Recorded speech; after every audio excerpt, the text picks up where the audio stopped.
I'm Matt, he's David. This is episode 41. Let's go.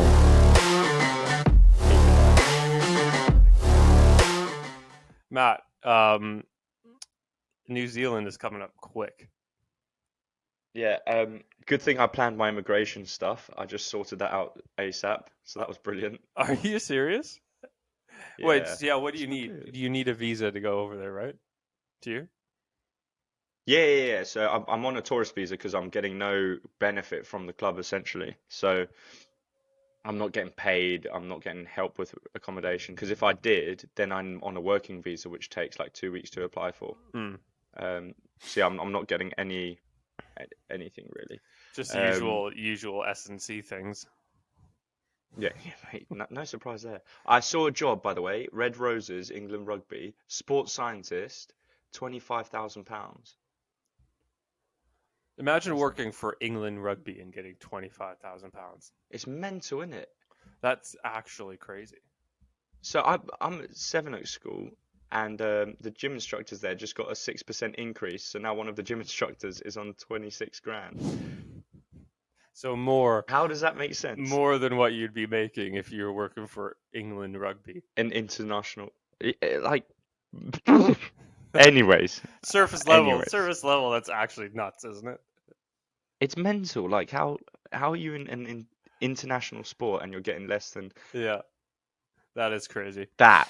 Like, oh, it makes no sense. Jeez. But yeah, no, I don't know how I've gone onto that so quick. But yeah, leading up to New Zealand, just packing up a bunch of stuff. I say packing up, just thinking about packing up a bunch of stuff. I haven't packed anything or planned anything, Are but you I will be doing are that you soon. like a last minute packer, like the night before, just throwing stuff in your suitcase? Because you're not But it's, going just for a little bit of time, are you? I know. Like you're going So out for that's 3 what I mean. months. That's why it's not too bad because then you can just pack, like, when you go on holiday, you want to get all these outfits. No, I'm True. going for 3 months, so at least I can just stick stuff in there knowing that I can get it washed. No, I'm going to be Yeah, that's living true. there, so I don't take extra. Yeah. Where And are you then gonna I know be? I can buy stuff out there. Yeah, that's true. And where are you gonna be living out there? With a guy I'm randomly found on this room finder website. Oh, the podcasts are gonna be so interesting.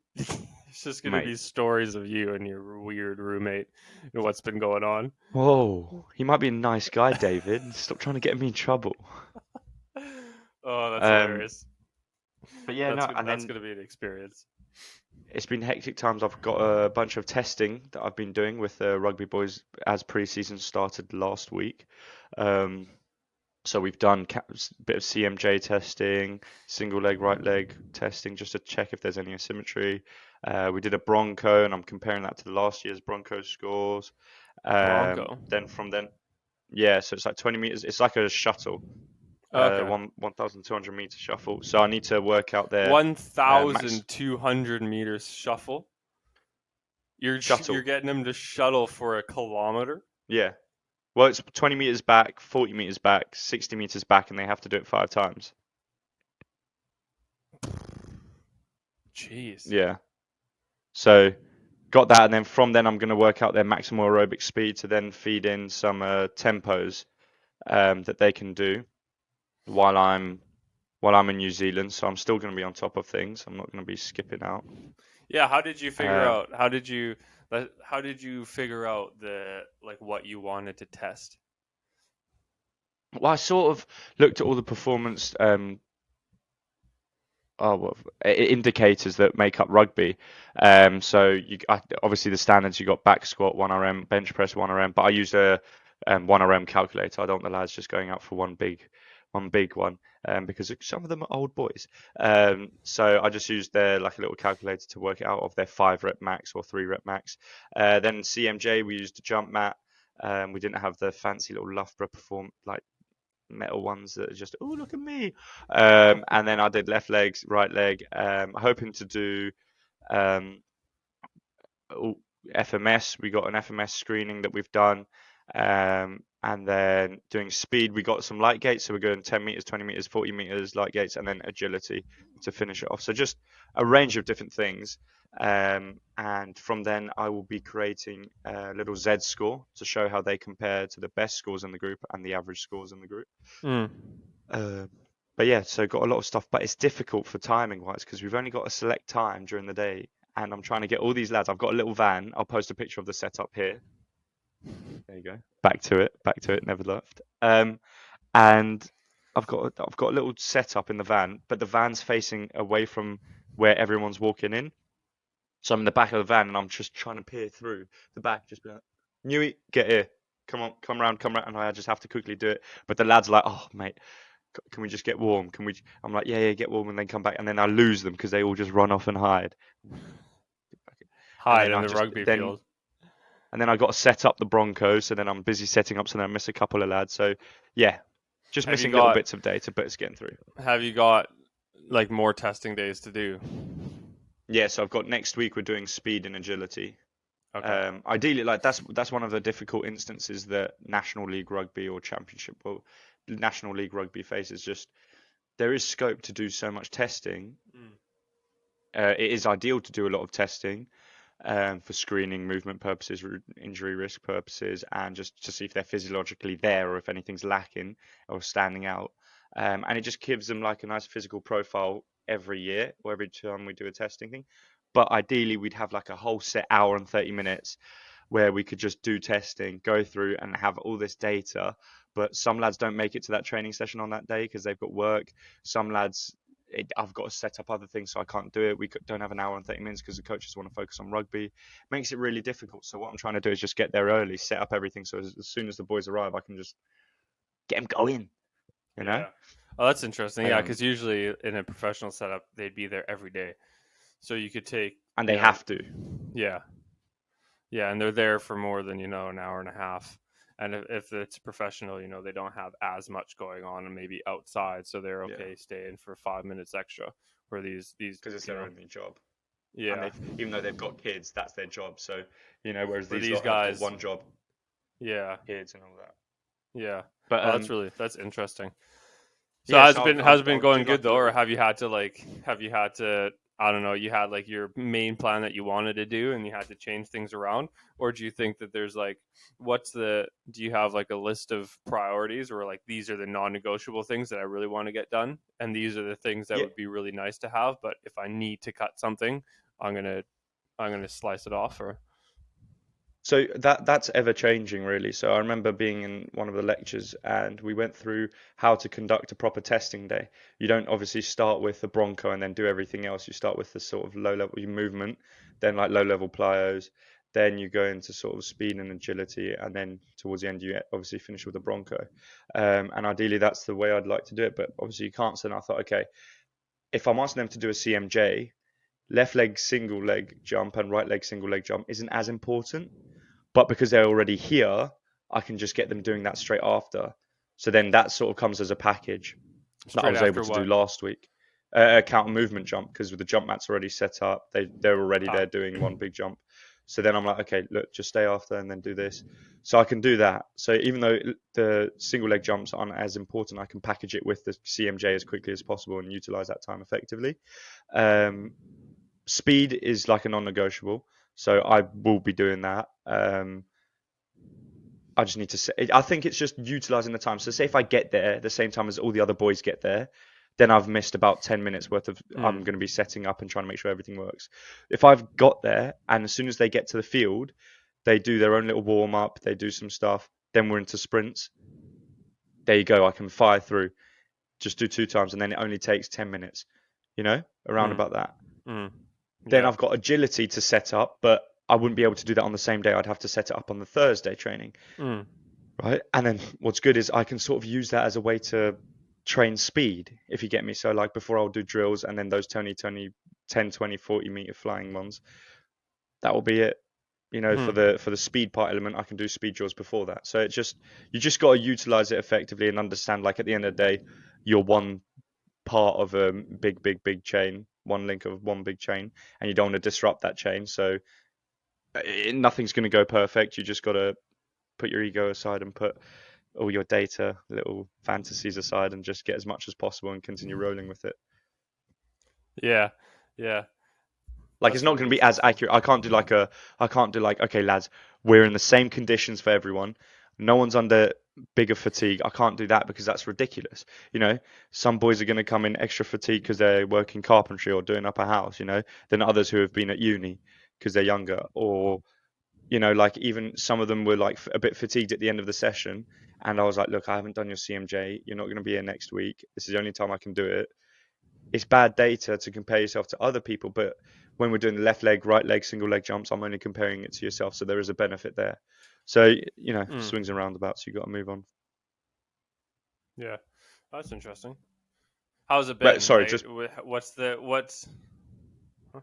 Oh, just speaking of rugby, mate. South Africa play Australia today. Come on the Bokker. Let's go rugby. But yeah. What was that? I didn't understand those words. Rugby. What's the biggest hurdle that you've had to come across doing the testing? Having the test set up, I already came to terms with not doing it all on one day and trying to spread it over 1 or 2 weeks. That was fine, but that was probably one big hurdle, but I managed to get over that one pretty quickly. The hurdle was once I had set up and like accounted for that and said, okay, I will just do CMJ and left leg, right leg today, and I had some people missing off my list. Then I got told, okay, wait, you need to just set up the cones for the Broncos and all of that. I was like, crap. So I had to like stop that and continue doing it when I saw some of the lads turning up. What do you mean, like stop doing the counter movement jump because you had to set up the Broncos? Yeah. And why did you have to set up the Broncos? Because it's just me and Seb really. We're the only because the forwards coach was sorting something out, like doing line out stuff. Seb was sorting out another drill, and I had to just quickly set out the cones for Broncos because we found the cones. We couldn't find where the cones were, but it's like, yeah. And then I saw the boys coming in, the ones I was missing. I was like, I can't make jump. Yeah, and I can't make them do a counter movement jump. Actually, no, I wouldn't say that the biggest hurdle is. The biggest hurdle is player availability, in the sense that like some of the boys that came on Tuesday aren't here for the Thursday Bronco. Mm-hmm. So then I'm like, do I make them do a Bronco next week? Right. Do I make? So I'm gonna actually, I should speak to Seb about that. But yeah, I just got to figure that out. And then is this like your first kind of big testing, like batch of testing that you've done? Did you do it last year as well, or did you kind of start a bit last year, but I was still at uni, so like I only did the Bronco part. The rest of it we didn't really do because we didn't have the facilities. But yeah, managed to find some of the equipment now for testing. And this year is the first year that you've like had the boys for a year, and then now you're like totally in charge of testing. Probably trying to work with Seb to see what's realistic, what timeline. Yeah. Like you got to work with. How much time is he willing to give to you for testing? Yeah, and to be fair, like I think in the past, because they haven't had anyone that's done that sort of stuff, like they've only just done a Bronco in terms of testing. No one really sees the benefit or the long-term sort of benefits it can bring. In terms of like just having all those different performance indicators for a player, how if they get injured, you can bring it back. So say a little hamstring injury.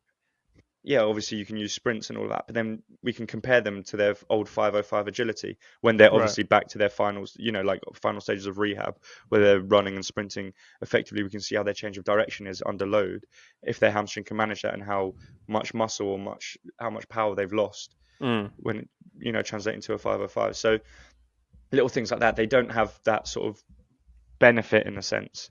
Would you say that's like the biggest reason why like what you would take out of this data is to have that in case something happens? Or is it because like you mentioned you're doing the FMS, right, functional movement screening and stuff, which obviously like isn't great for like injury risk. Like movement screening is not great to look at injury risk, but then again you can see what they are compared to what they are like if they've been injured, or just like not really injury risk, but what kind of movements could we possibly work on to like, oh, your hip mobility is really bad because of this. Like, that's why, not yeah. necessarily, yeah.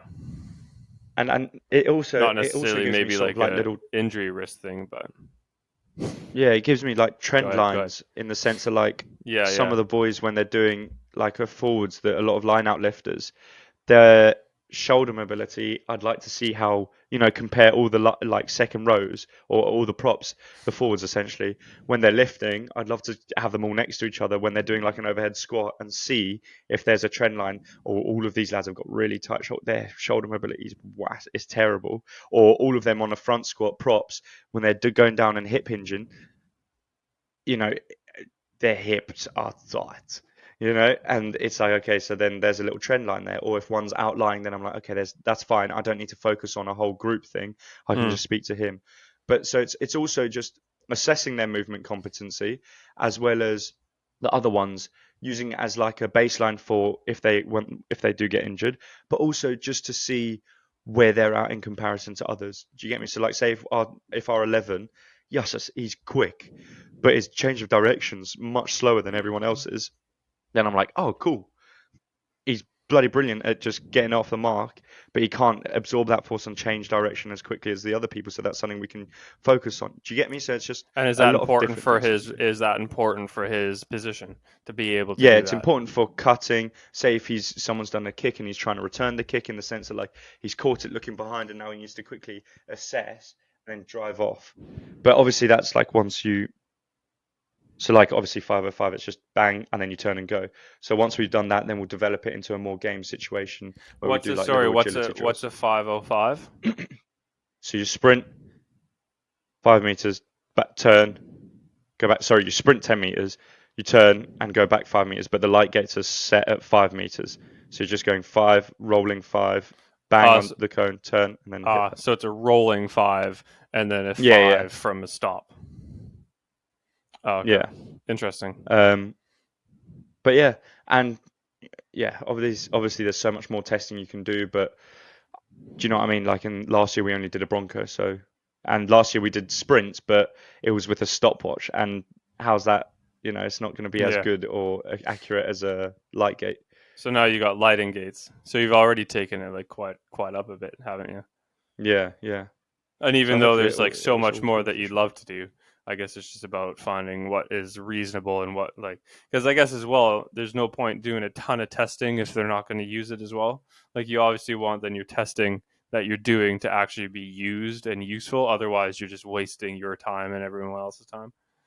And I also see it as a benefit because how much National Rugby League normative data do you see for these sort of tests? When you look, I tried looking online for semi-professional, but there's always like semi-professional rugby league, so that's a bit different position-wise. So it's like, okay, I wanted to do it just to have so much normative data for future reference as well. So like if I'm at another club, or if I'm trying to compare with another club, I can see, okay, this is all the data I got. And I think it's nice to, when other clubs go, oh, what testing data do you have? And we've got an abundance. They're like, oh crap, these guys are serious.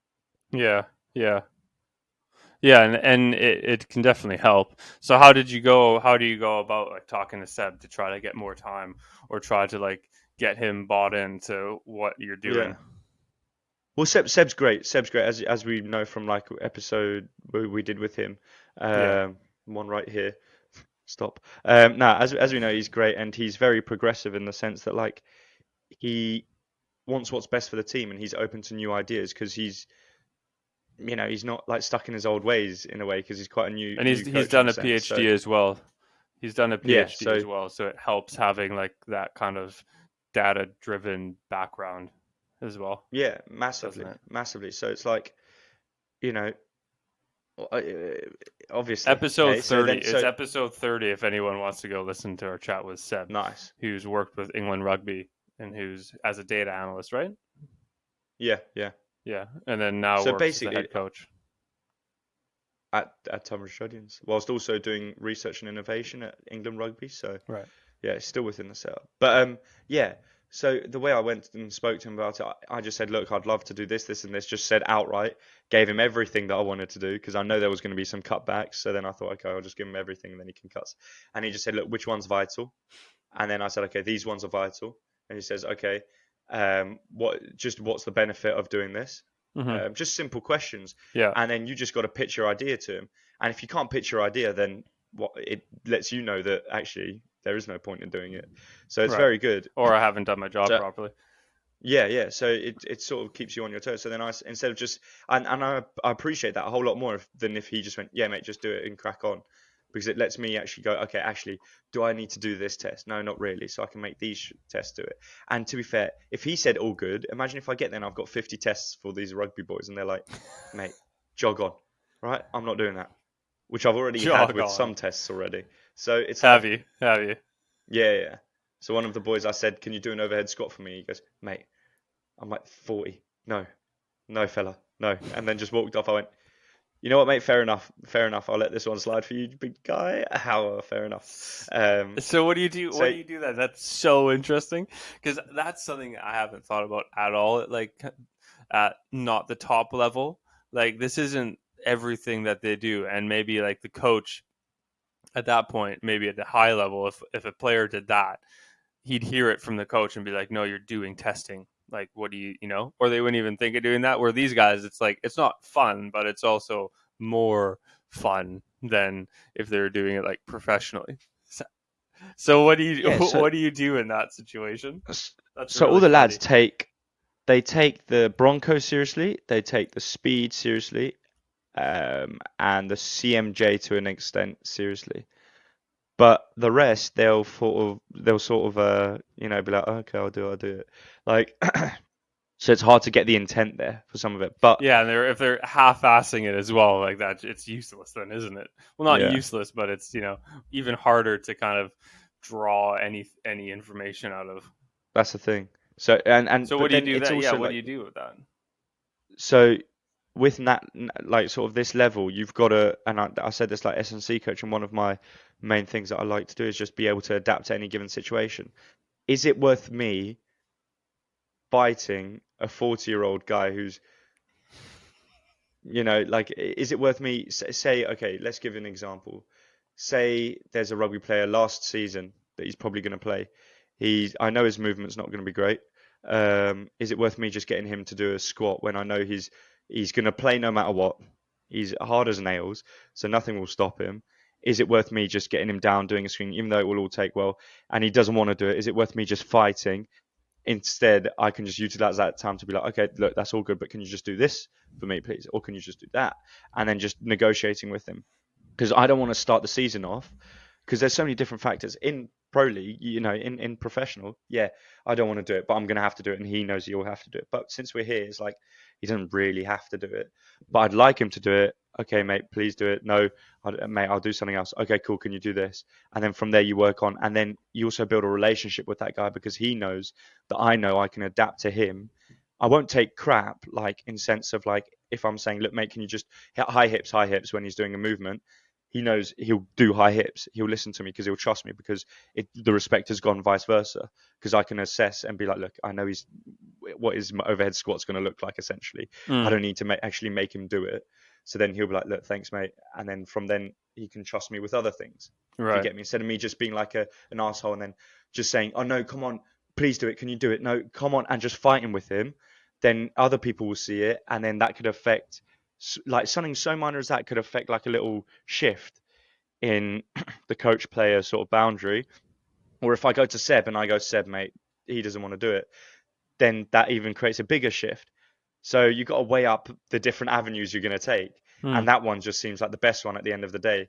Because when it comes down to it, he'll reciprocate that sort of respect I've given him just then. Right. And the what you'd get from making him do an overhead squat isn't worth it.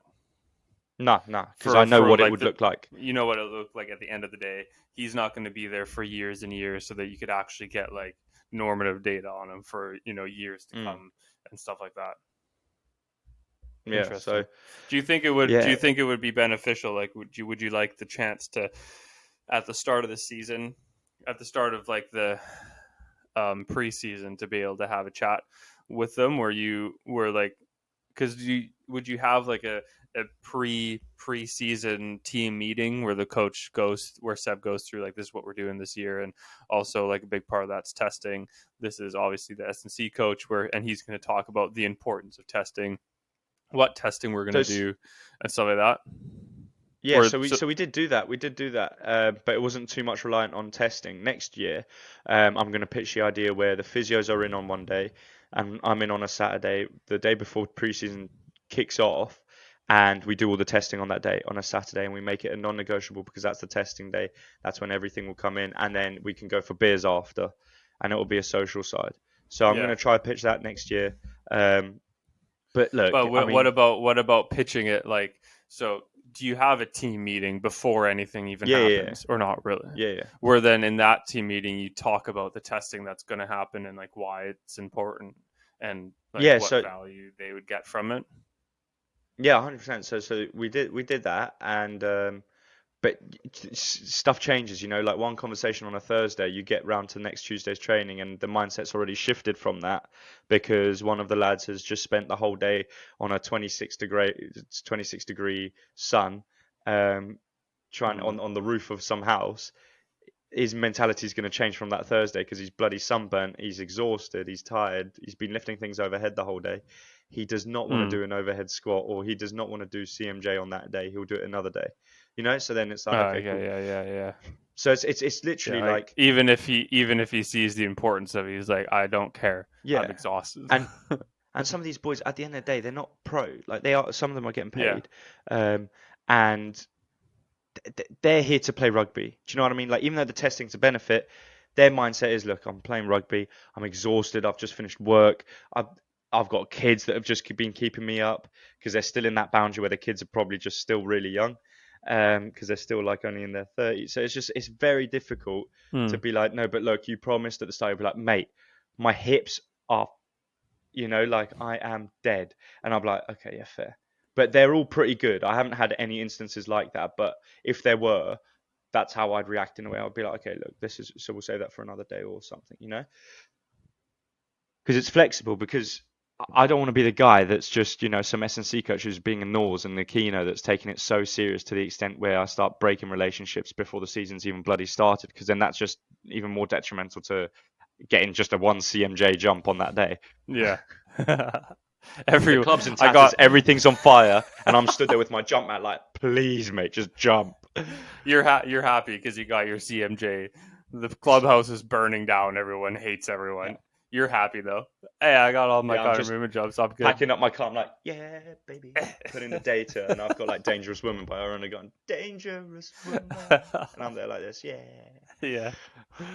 Mate, yeah. It's, that's hilarious. No, that's really cool though. Because, yeah, I think that'll help you even go. I'm so interested to see what it's going to be like and what like you're going to see and what you're going to learn definitely. At the Chiefs. What I'll see part how it compares massively. Yeah, and like because talking to you now, hearing like you have to take so many things into consideration outside of rugby that like I didn't really think of until you were speaking of it. So it'd be so interesting to see what kind of challenges they face at a pro level, which will be maybe different than at the level you're working at now, or maybe they're the same. Like maybe people still do come and they're like, man, like I know it's important, but like I just had a terrible day at home or whatever it is, or at work, or I don't know. Maybe are all of the players on the Chiefs like full-time rugby players, or do they also, some of them have jobs? So they're all full-time. I think majority are full-time. Right. Majority are full-time. Yeah. It'll be interesting to see the difference, and you know, and then to be fair, that's something I could bring back myself. Mate, yeah, or like how the S&C coach like deals with it over there. You know, like how does that S&C deal with people not wanting to do it, or like talking to the coach about I really want to like implement this testing, or like dealing with like a coach or players who don't really see the value in it and don't really want to do it. Like, you know? Yeah, no, 100%. And Yeah, but I love it though. I love the little hurdles. If it would have been so boring if he went, look, just get on with it. We've got the whole hour. It's going to be great. I would have been like, oh well, hopefully something breaks, so then I can figure that one out on the day. Nah, but like it's nice. That's why I love S&C coaching. You know, like it's just, or like sport, because nothing goes to plan. You know, Yeah, you don't set out and go, we're going to win this season, and you win that season, do you? It's very rare that happens. So it's lovely to yeah, just deal with all the challenges that come and yeah, see if you can fix something. Because that's one thing I'd love to aspire to do is have a program, make it your own, and then, like just be able to leave that place and be like, oh, they're still doing what I started off. It's so yeah, bloody good. Stop yeah. it. But little things like that, that's why I love sport. Would you, looking back now, um, kind of how you set it up, what you've been doing, how you pitched it to the players, how you talked to Seb about it, would you change anything moving forward? Do you like wish, I wish I had, like, whatever I've it still was? got Do you pieces think of data to collect actually, so I'm still not finished really. so? But Okay, well, up till now, would you? I guess more in the like how you pitched it to players and the coaches, or how you set it up and how you went about it. Do you think, looking back at it, like, oh, actually, maybe I could have pitched it in this way better, or had like a little bit more information about this movement to make sure that I was getting it right, or actually maybe next time I wouldn't do this one or whatever. yeah, so I'd keep everything that I've done now. The main difference that I'd do is essentially I'd make sure that we have a testing day. So I'd use that Saturday idea. That's the only thing I'd change. Yeah, Because if we can't do the Saturday idea, then I'd keep everything the same that I've been doing now, if you get me. So yeah, it's sort of give or take with each of those sort of sides. yeah, yeah. Yeah, so have a Um, testing day and try to do that instead of like trying to squeak it in while you're doing training. Do you yeah, think yeah, do you think Seb would go for that? Do you think the players would go for that? A testing So day? Seb would love to do it, but he also understands the players. You Yeah. know, he also understands the players, and yeah, it's not like he's against testing. It's just he knows how difficult it is to get all the players down at a given time or point. Mm. So it's like, we'll see, and I'll pitch it to some of the players and see what they feel. But then again, they'll say yes now, but when it comes down to next year, will it be the same? Yeah. Um, And I guess these things like take time as well. Like maybe hopefully the testing, if you've done it right and all that, like you'll get value from it and the coaches will get value from it and then the players will as well over the year. And then maybe next year when it comes around again, it'll be like, oh, actually whoever will like, oh, actually they use this data and it helped me in whatever, like yeah, making me better at sprinting or finding ways where I needed to improve or help me when I was injured. Or if it's not them, like one of my teammates actually got to use that data because he was injured and it actually helped him. And then yeah, so maybe next year because they've experienced, I guess, the value that you can get from it, they'd be like more on board with it maybe. yeah, yeah. I mean, like one thing, looking at the data now that I can give a little insight off the top of my head, Ooh, yeah. is that one of our one of our forwards got 4 minutes and 39 seconds for the Bronco, which is bloody quick, but he's like a little fitness freak. So like that's one thing that he'll be an outlier Mm. for from the rest of the forwards, and I'm expecting that because I know who he is. Another bit of data, we did right leg single leg jump and left leg single leg jump. One of the boys got 50 centimeters 0.76 on his one leg, and then 43.03 on his other leg. That's good. That's a 50 centimeters on one leg. yeah.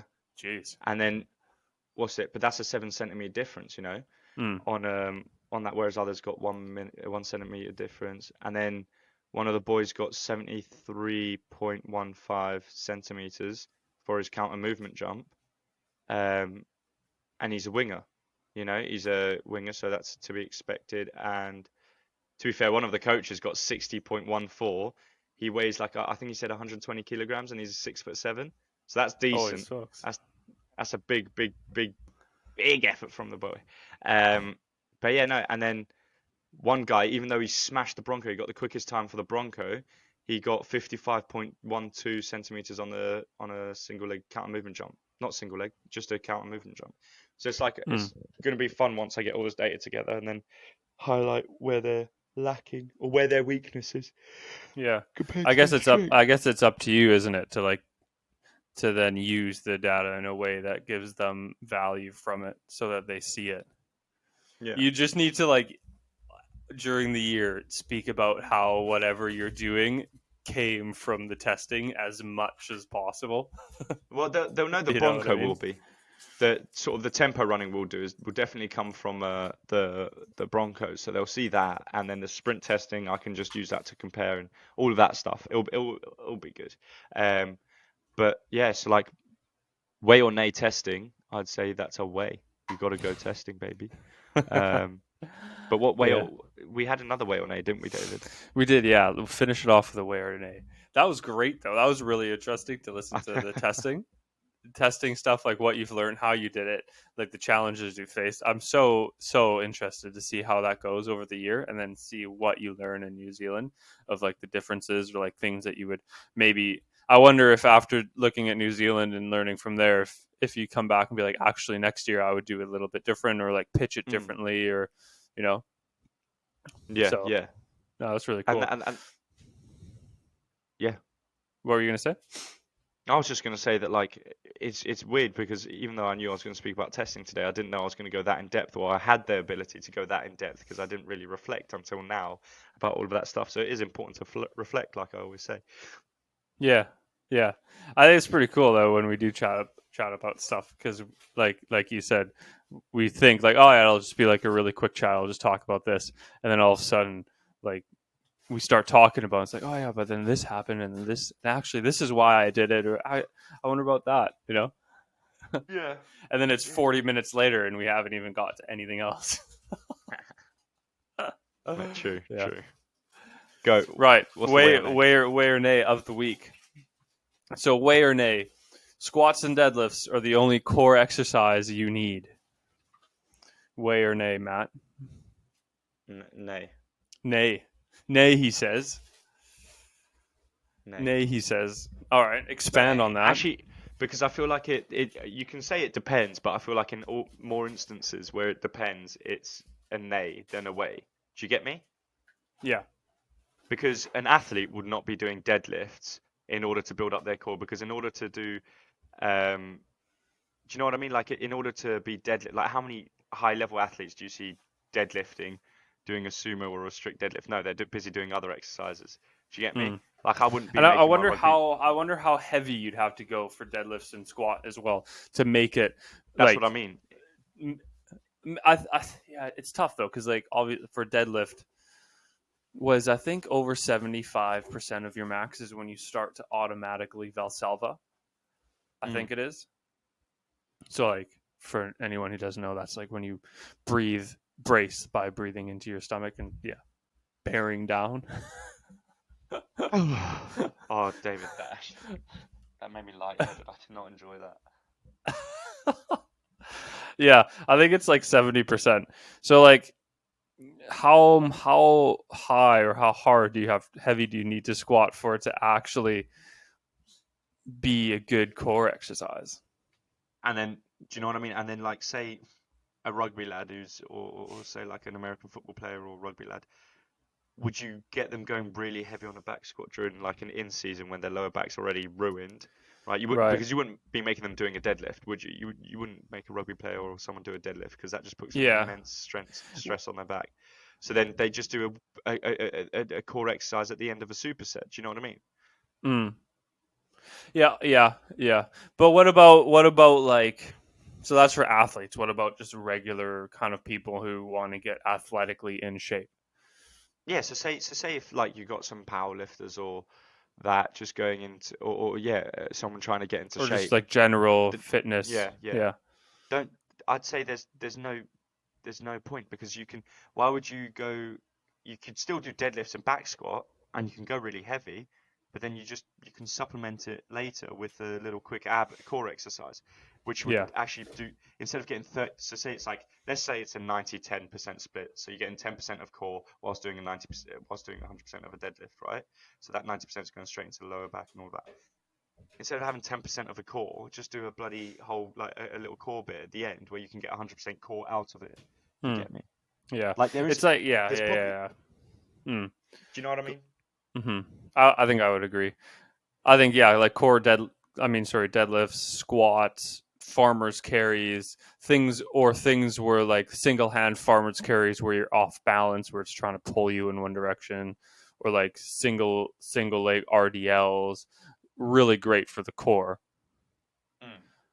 But also but I think you do need to work on your core specifically, or it's a good idea to do that to strengthen just your core. Because also, like, what if you have a weak core anyways, like then your core is limiting you in all of these movements. Like, it would make sense then to like work on that specifically to get stronger for other exercises where you need it. Yeah, 100%. Nah, so yeah, that's that. So nay. I think core, like, squats, all that functional movements are great for core. Like, do them. Absolutely. Don't just do planks and a million crunches. But yeah, nice. Sorry. Hi, Annie. I would tilt the camera down, but awesome. It's a proper lockdown Zoom call situation right down there, so I will not be tilting the camera down. I was also thinking earlier. I was like, Matt, you're looking small again, and I almost said something. That's so funny. Nice. Oh man, yeah. Well, that was great. I appreciate you sharing everything about testing. Really interesting. We got one more. What are you trying to show me? Oh, sorry, mate. That's for later. We got one more episode while Matt is in the UK, and then he's flying off to New Zealand for his big adventure. So that's exciting. But if you've enjoyed the podcast, make sure to let us know. Head over to YouTube. Subscribe to our YouTube channel, follow us on Instagram. Let us know what you think in the comments section below. We'd love to hear from you, where you're listening from, what you like about it, what you want to hear more of in the show. Do you have a way or nay that you'd want to pitch to us? That'd be great. Really appreciate everyone who's followed along with us thus far. We're really excited to see what happens in the next few months with Matt specifically and the show in general. But really, really excited. Matt, you want to take us out? This has been the RSS Podcast. We're out.